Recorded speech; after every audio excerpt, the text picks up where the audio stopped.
Hi guys, this is Maurice Duffy and I'm absolutely thrilled and delighted to be with one of my heroes, a guy I've known for a long time, an arch communicator, a huge business strategist, a political animal, if that's one way I can possibly describe you, John, as a political animal, a commentator, an author, a communicator, a journalist.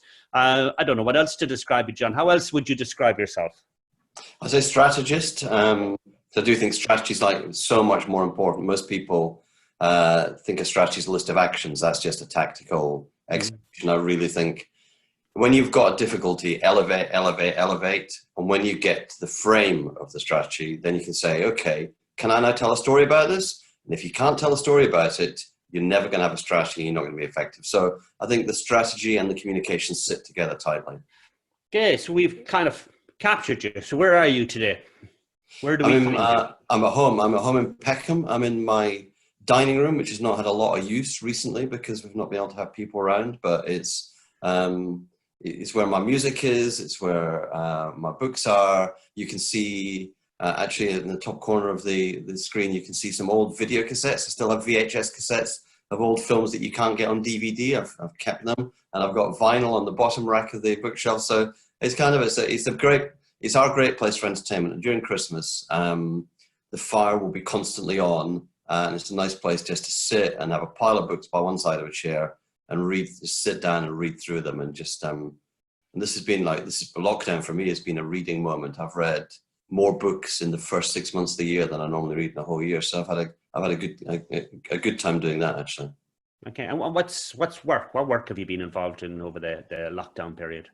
So I'm doing, I do two types of work. I work for BCW, which is one of the big third biggest PR company in the world. And we've done a global launch of a thing we call Nexus, which is our view of how the world of communications and strategic communications and influencing and issues is changing, being changed by COVID, and looking to take back to clients a bit of a reflection on, my view.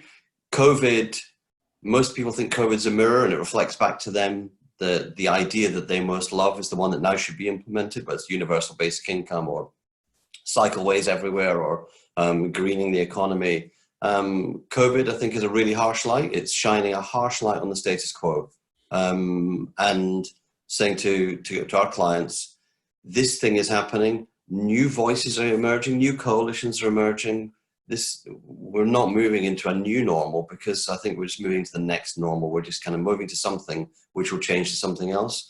So we've been doing a lot of thinking around the world of issues and strategic communications. And then quite a lot of companies have come up with a whole range of things.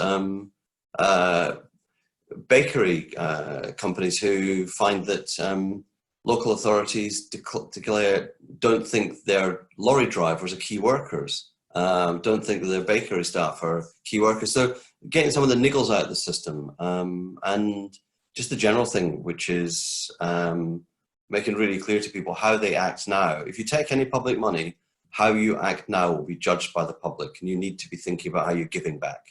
You need to be doing that. You've worked for a number of prime ministers, from Tony Blair to Judy Gillard to I know you worked in Scotland. Kind of tell us what it's like working for some of these individuals. What's it like to be at the centre and watching how they perform? What makes it different? What makes it unique? What the interesting thing is that you're really close to the individuals, the personalities, and the two people I worked for as Prime Ministers, Julia and Tony, had a couple of characteristics which I think are true of great leaders. One is they were scrupulous, which is that they gave weight to other people's arguments. It didn't matter who it came from. If you had the right argument and it was evidenced, and they'd listen to it and they'd give it not an ounce more, but not an ounce less than the weight that argument should have, which made them really good analysts of situations. They were able to step back and give that kind of that broad framework, and then go back down and say, what should we be doing now at this moment? And they're both people who never lost their temper with staff. If they they were disappointed in you, you felt that deeply, you felt that viscerally, and you kind of then went back to perform at a higher level for them in future. And both of them keep in touch with all their former staff. So wherever Julia is in the world, she checks out with the former staff, or they're in New York or London or Sydney or Adelaide, and she'll always see you. So I see her at the moment a couple of times a year, coming to chair the Welcome Trust. So I'm going to probably be seeing her much more. I should be here half a year. But being in the centre, what you do see is the need to get on top of issues. I mean, you're in charge. You can't delegate these things away. And I think the model that we're seeing through the coronavirus crisis in the Prime Minister's office is a strange mixture of full centralisation but no responsibility. And they're going around a circle of having the worst ideas about organisational development and organisational leadership. I think I often say that politicians complain that they can't get change achieved through the civil service.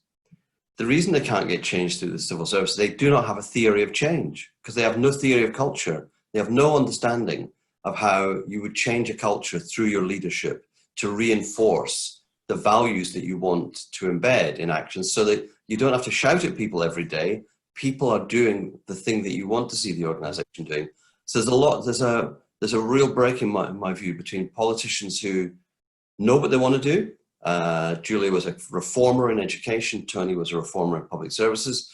And those who don't, lots of people get to the top and don't have an agenda. I think Gordon Brown was like that. Gordon Brown got to be Prime Minister and wasn't really then sure what he wants to do. He thought he wants to be different from Tony Blair, to be distinctive, but then he realised what Tony had ended up doing was probably what he would have done if he thought about it. Other Prime Ministers just want to be in that position. He feels at times Boris Johnson wants to have been Prime Minister. He wanted to be Prime Minister, and at some point in the future he will have been Prime Minister. Doing the job of being the Prime Minister, that's not quite what he wanted. So he's trying to do this chairman of the board thing, but that's not how it goes. And do you not find that politics has kind of fundamentally changed? You know, whether it's it's manifested itself in the way that Trump performs, or in the way Boris Johnson performs, or you see it in South America and you see it in lots of different places. There are very few, and it's really interesting. There are very few good examples of political leadership, and the ones that kind of come to mind are normally female, right? That kind of are demonstrating those things, for me anyway, that I personally value. So what do you think as a commentator on politics? Do you think it's fundamentally changed, and do you think it's going in a direction that's irreversible? I think there's an interesting thing going on, which is, I know there's a male-female distinction, although Governor Cuomo in New York, I think he's been exemplary public service leader. I agree. And I've been wondering whether the distinction to be made is between politicians who believe in government and those who don't. And so populist politicians like Bolsonaro or Trump, they don't actually believe that government is there to achieve things. They don't believe in government as, they don't think government should be improved. They think government really is the thing that gets in the way. The populist is, it's the populist engine is the perception or the observation that it couldn't be worse if we threw it all up in the air and start again. Now, when you're handling a crisis, a pandemic, actually it would be made worse if you threw it all up in the air. And that whether it's Jacinda in New Zealand or Scott Morrison in Australia, so Conservative and Labour leaders, left and right leaders, they believe in government and they've been very effective. Angela Merkel, Macron. So people who actually are leaders who believe that administration, public services, public health is a thing. And the other people, the others are into, why should we wear masks? Well, because it reduces, the thing about masks is it doesn't make you safe, it makes others safe. So it's a gesture for others. And that goes against the grain of some of the politics of the insurgent. And so I would say that what you've seen is governments are back, experts are back. There's been quite a silence from the anti-vaxxers during most of the pandemic. I think most anti-vaxxers are secretly thinking, I hope there's a vaccine for this thing. This thing does seem to be like a really serious thing. There's a vaccine for that, and let's go back to being against the other vaccines.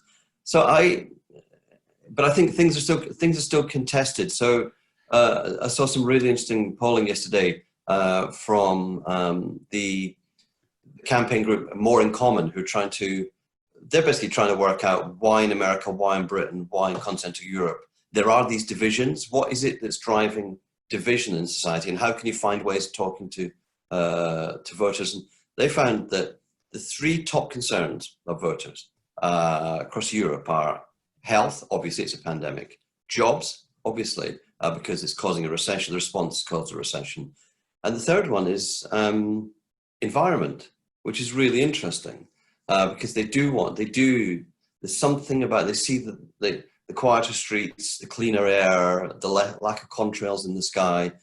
I think it had some resonance that we can change things. It's given them a strange sense that it's also got people to a point where they're willing to talk about, greening the economy and all these things. And I was discussing it with the guy who did the research and doing the presentation.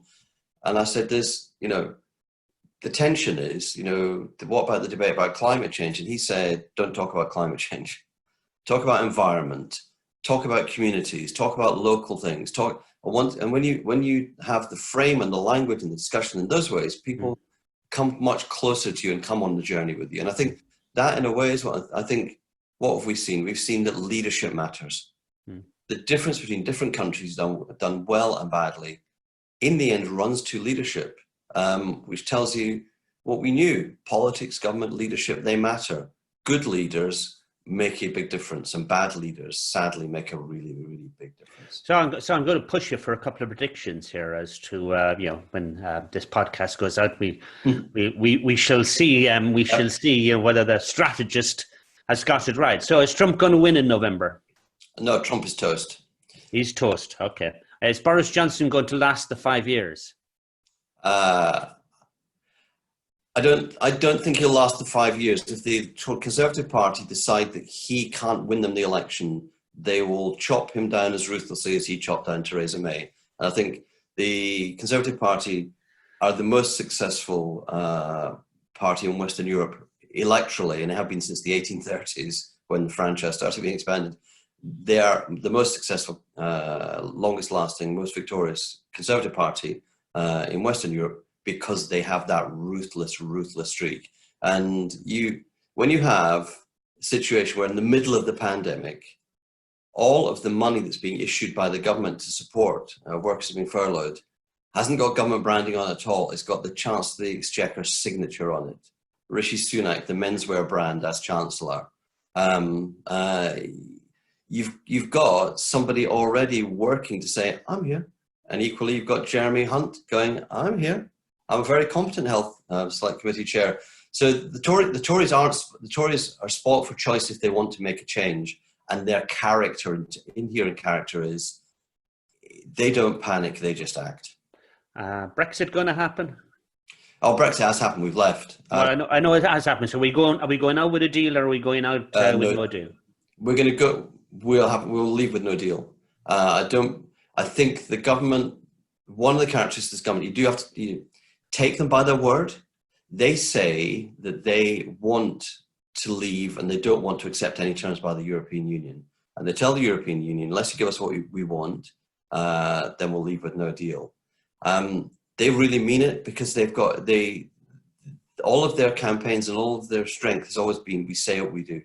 That's why they destroyed their majority during the end of last year. They just moved people out of the Tory party because they were going to do Brexit. So I think they're going to, well, it'll be no deal, or it'll be such a bare bones deal. It's a deal that's as close to no deal as makes no difference. And I think the inherent weakness in the government is the strength is their weakness. It's always the case. Their strength is they say what they do and they do it. The weakness is they've opened themselves up over COVID to, you say one thing, you do another. One rule for you, one rule for us, the normal people. But I think on this, they're going to stick to Brexit. They're going to, next year, the SNP will probably win a majority in Scotland. They've been told by the UK government they will not be given a referendum. They won't be. I mean, these guys, at a certain level, what they say, they then do. And that for them is more important than anything else. Sticking to what you promised, whether it's the best way to get to somewhere or, quite often with policy, you go into government and you say to the civil servants, we want to do this. And they go, well, there's other ways of doing it that are actually cheaper, more effective. And they go, no, this is a government who says, we said it in this way, we said it in these words, we're doing it in this way, we're doing it with these words. And and a lot of people have been quite slow to recognize, take them seriously, listen to their words. Right. Will the EU be strengthened or weakened by Britain leaving? The EU is weakened in one big dimension, which is that with three big countries at the center, France, Germany, Britain, it meant that the smaller countries could find allies. If you group around Britain, you could get something, or if you group around France, you had a lot of people to play with. And Britain could help the Swedes with the green agenda. And sometimes you have to gang up on the Germans because the Germans put their car industry so much. But I think it's given them a unity of purpose. My friends in Europe, in the Commission and in the Parliament, say to me, we should probably give you a prize because nothing has united Europe faster in the last 20 years than Britain leaving. You've given us a common purpose. But I think once we're away, you then open up the two huge, in my view, the huge divides in Europe, which is there's the East-West one, which is a lot of the Eastern countries are not respecting democratic norms, and apparently there's no punishment for the club.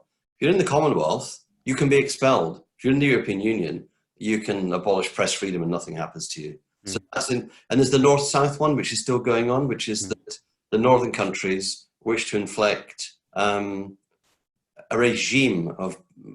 fiscal regime that punishes Spain, Greece, Italy, Portugal, and that can't last forever. That really, if you're going to hang together socially and economically, it can't simply be done by the currency. There's got to be other mechanisms. So the North-South and East-West tensions, in a way, they become clearer, but also there's not, they lose Britain's ability to help because Britain was very strong on accession countries and bringing them up democratic norms.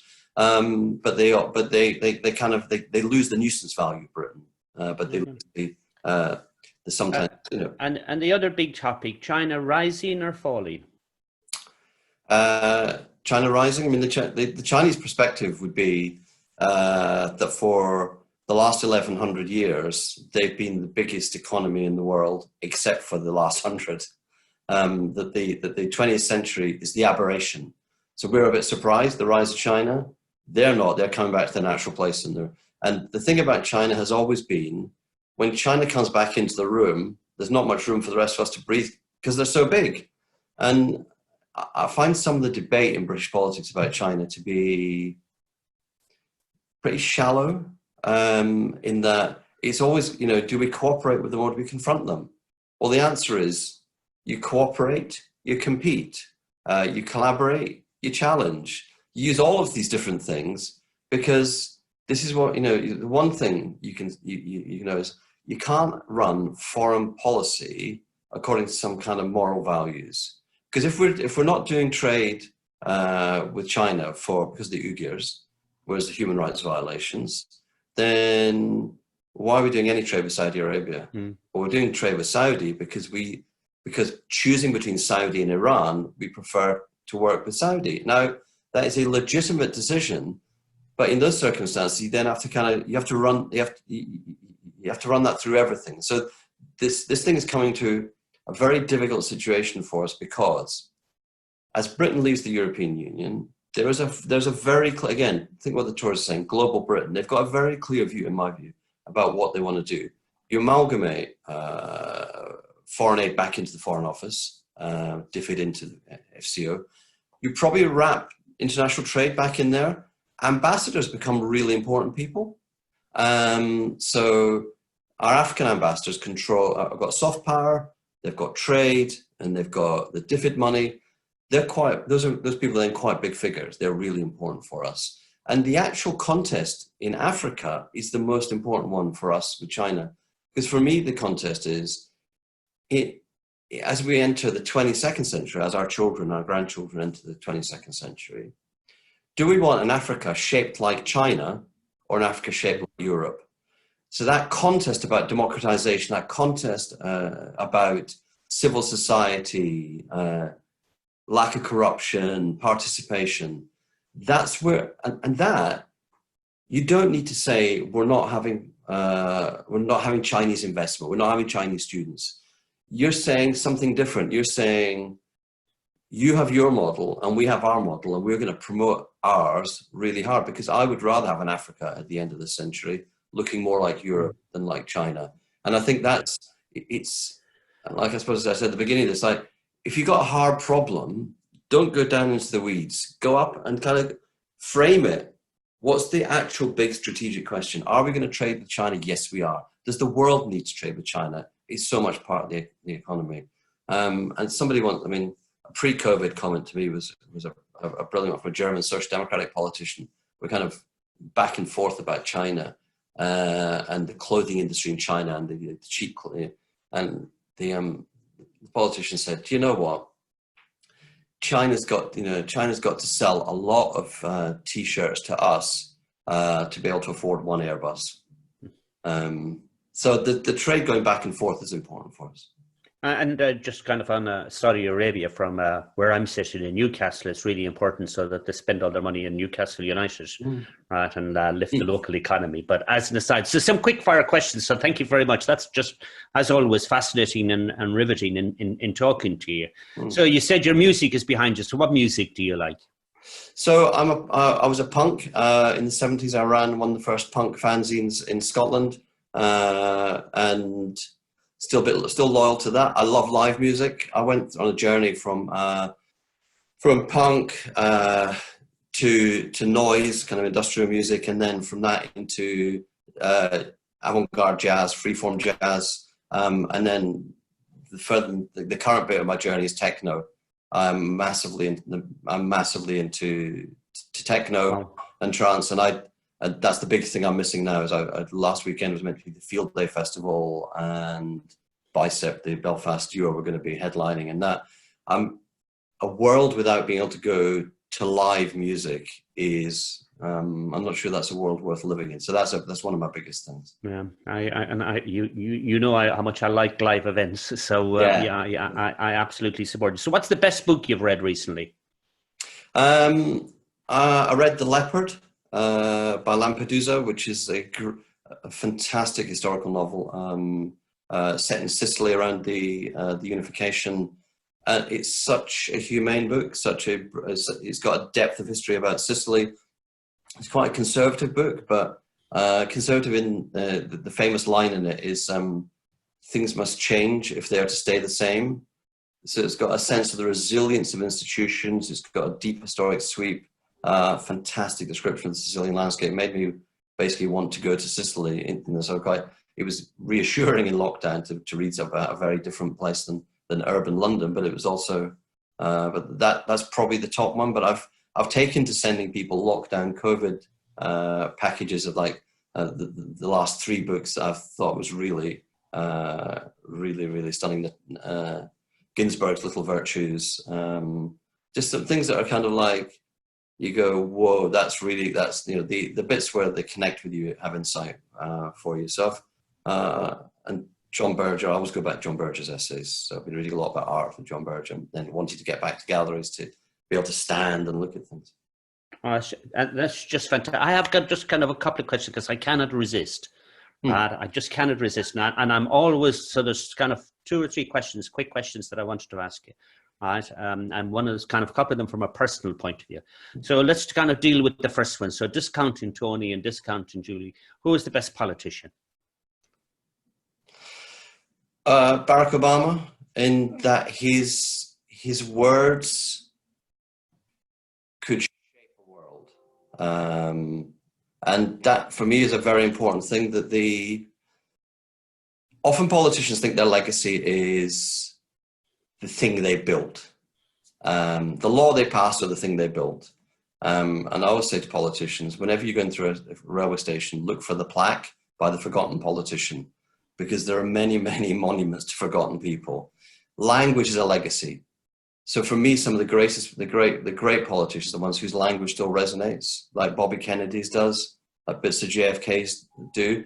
So Barack Obama is one of the people. What would he do when he had the biggest problem? He sat down and wrote a speech to solve it, and that for me is one of the keynotes of the great and lasting impact. Okay, so I'll have a final one, but 2 or 3 quick questions before then. So Scottish independence in the next 10 years, yes or no? No. No. Northern Ireland reunification in the next 10 years, yes or no? No, no one's going to pay €100 for A&E. No Brit is going to pay €100 for A&E. Let's get down to the absolute logic. Let's get down to the nitty gritty. But if you were given advice, and the last question, if you were given advice to people right now, so you talked about it, and I often say it's not the end of something; it's the beginning of something. So when they talk about this kind of new normal, it's not. It's just a transition, and we're going through a transition period. And what has happened is COVID has kind of given us the opportunity. Painful opportunity, but an opportunity to examine a lot of things. And you mentioned the environment, etc. So what would be the advice that you would give to people to kind of give away? Because you says, words are important, and I'm talking you in here, giving you time to think, but words are important, kind of positioning is important, legacy is in the words. So what would you say? The one piece of advice I always give to people is be present and connected, because I think that when you are somewhere, you need to be present there. Whatever that moment is, be present in that moment, because presence delivers a bit of you, but being present means listening. Is that thing we've discussed before? A conversation isn't just waiting for your turn to speak. So that be present and be connected, because we do not live in a world of heroic individuals. We live in a world of great collaborations. Things are done by teams. Things are done by networks. And I will always do a favor for people who ask for a favor. I'll always make a connection, because I know networks are the most valuable thing. And if you have networks, share them. And if you share them, you grow them. And for me, be present and be connected, and that will actually that will deliver a lot for you. Okay, from one of my heroes, and from a gifted communicator and strategist, right? I thank you for your time today, and I look forward to it. So, John McTernan, thank you very much. Thank you.